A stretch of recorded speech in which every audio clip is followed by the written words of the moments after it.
Hi everyone! Today we're making keto gratin. So gratin is one of the dishes, for me, is synonymous to a cozy night in. The chunky vegetables and the bubbling, creamy sauce that goes with it. I can't think of many dishes that can warm you up like a gratin can. You know, like a comfy duvet in a culinary sense. So today we're going to get cozy together and I'm going to show you how to make the richest and creamiest gratin you ever have. So let me show you how to make it. The ingredients you need.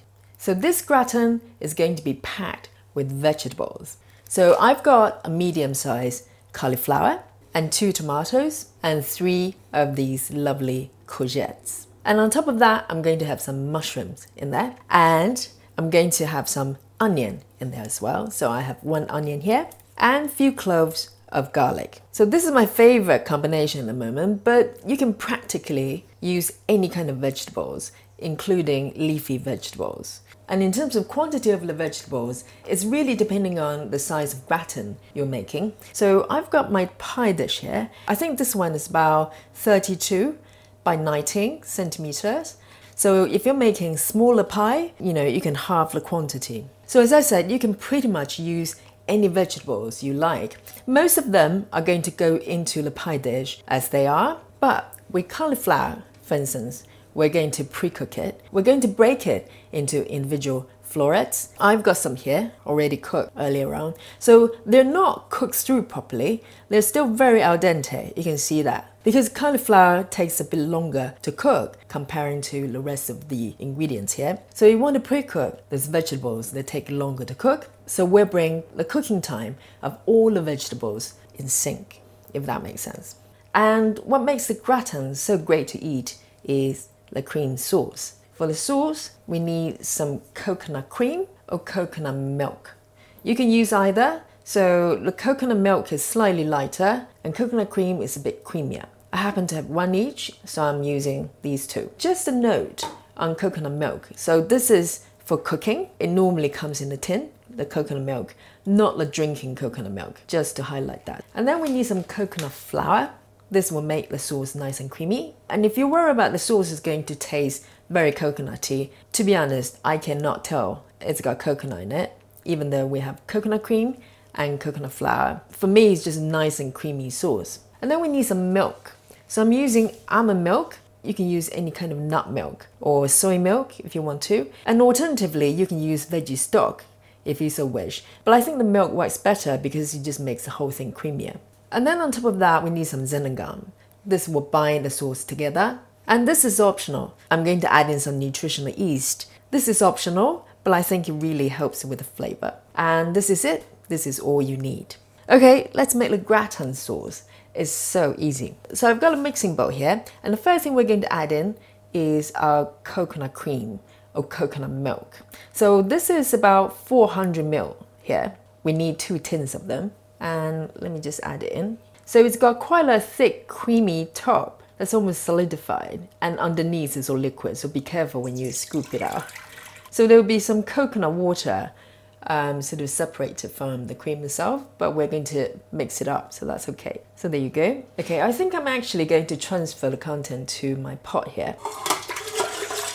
So this is the pot I'm actually going to use to cook the sauce. I used the mixing bowl because I thought it was easier for you to see, but it was too small. Okay, we're going to add in 4 tablespoons of coconut flour. Okay, that's 4 tablespoons. And also we're going to add in 2 cups of liquid. I'm using almond milk, so I'm going to add in 2 cups. There you go. And then with the nutritional yeast, I'm going to add in probably 3 tablespoons. It really depends on how you like it, and I think it really works with this sauce. So I'm going to add 4 tablespoons.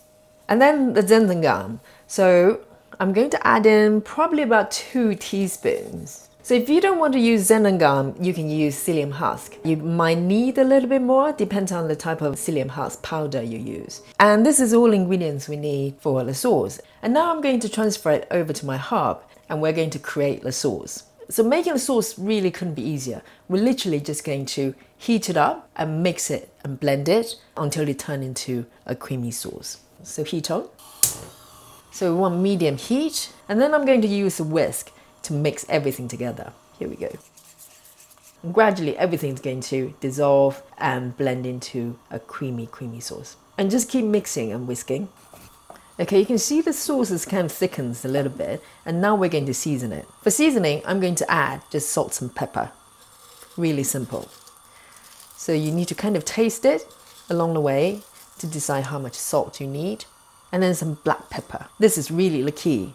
Make sure you add some black pepper. I like plenty of it. Need to get back to whisking. Okay, you can see it's bubbling. So the vegetables will release some water. So you want to make sure it's nice and thick so it doesn't get diluted too much. And also make sure you season it properly because we're not seasoning the vegetables. So all the seasoning is going to come from the sauce. We're pretty close here. Oh, this is starting to smell really good and it's looking amazing. Okay, I think we're good. And look at this, it's really, really thick. Okay, our sauce is done, if you can still see it. Okay, so ready to put all the veggies into this lovely pie dish. So the first thing we're going to put in is our cauliflower. So these are partially cooked.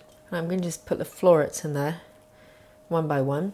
And you want them to be quite chunky. So you want big florets. Because if you cut them really small, they're going to kind of disappear. Roughly like that. And I've also chopped up all my vegetables. So the courgette, I just slice them sort of diagonally like this. So I'm going to just kind of randomly put these slices in there. I mean, the veggie will cook down, so you want to pack in as much as possible. And in between, I'm going to tuck in some of the tomato wedges as well. It gives wonderful flavors and beautiful color. So just put them in there. And also some of my mushrooms as well. So I'm going to just scatter some of this. I'm only using a few mushrooms. But if you're using a lot, then, maybe saute them before, because mushrooms got very high water content. You want to reduce the water content before you put into the dish, so it doesn't dilute the cream. I just realized I actually got more veggies than I need, so I can always make another one. And finally, I'm going to scatter some of these onion slices. So I just cut them really thin.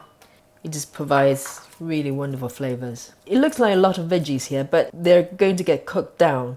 So you kind of want to pack in as much as possible. So we're ready for the sauce. So here we go. It's still piping hot. So I'm going to just scoop the sauce on top of my veggies. Look at that. Velvety. It looks so good. And make sure it goes into all the nooks and crannies. Lovely, that looks amazing. I mean, the great thing about pies is that everything just seems so abundant. Everything's kind of oozing out. It's perfect. So you can totally bake the gratin like this, no problem, and you'll come out nice and creamy. But I like to have a layer of toppings. So originally I was going to place a layer of sliced tomatoes, but I have a different idea.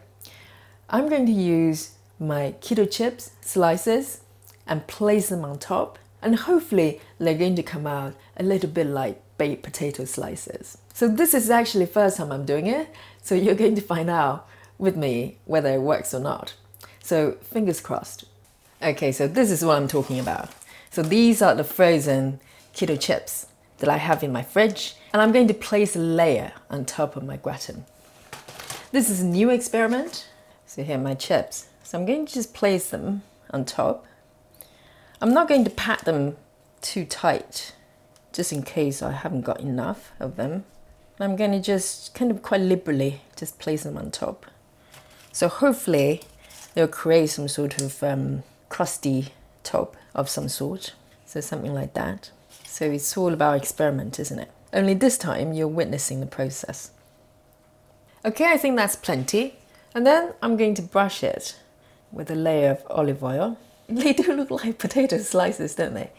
So we're going to coat this layer of oil to hopefully for them to crisp up. Okay, so now we're ready to bake it. This is so exciting.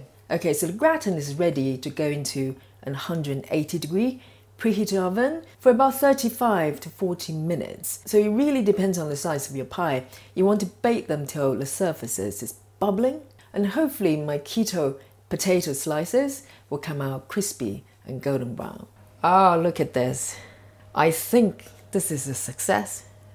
What do you think? And what I've got here is some chopped parsleys, and we're going to sprinkle some finely chopped parsleys on top of it. It's going to be just wonderful. So there you go. This is how you make keto vegan gratin. So this time around, I baked for about 15 minutes. I think I got a little bit excited and I put more veggies than I normally would. But all you have to do is just to bake it a bit longer. And also I put in the lower part of my oven because I didn't want my potato slices to brown too soon. So if you're using other ingredients, it doesn't matter so much. So it looks great and it smells amazing, but as they say, the proof of the pudding is in the eating. So let's eat. It's crispy on the surface and it's creamy underneath.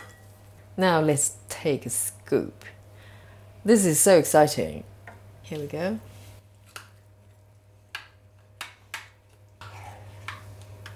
Let me take a scoop out. It's piping hot.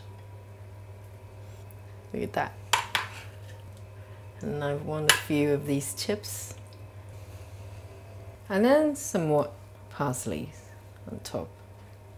Now, that doesn't look too shabby, does it? Oh, look at this. It looks so good and it's piping hot. I love it when it's piping hot. I'm really curious about my keto chips. It's definitely crispy. I think it really works. So the sauce is gorgeous, and so the bottom of the chips is nice and kind of, you know, slightly doughy, and the top is nice and crispy. So good. The seasoning is just perfect. My cauliflower. And cauliflower is so nice baked because it's got some similar quality to potatoes when they're really nice and creamy and soft. So I hope you liked today's recipe and will give it a go. This gratin is just so amazing and is perfect for the time of the year when it's cold outside, and it definitely stands on its own as a Christmas dish. So you can make it for Christmas Day as a keto vegan pie. So if you'd like to know about ingredients and equipment I use, visit my Amazon shop. The link's down below. So follow me on Instagram if you haven't already. I post the food I eat and the recipes from this channel. So make sure you check out my Instagram. So thank you for hanging out with me today and thanks for watching. I'll see you next time.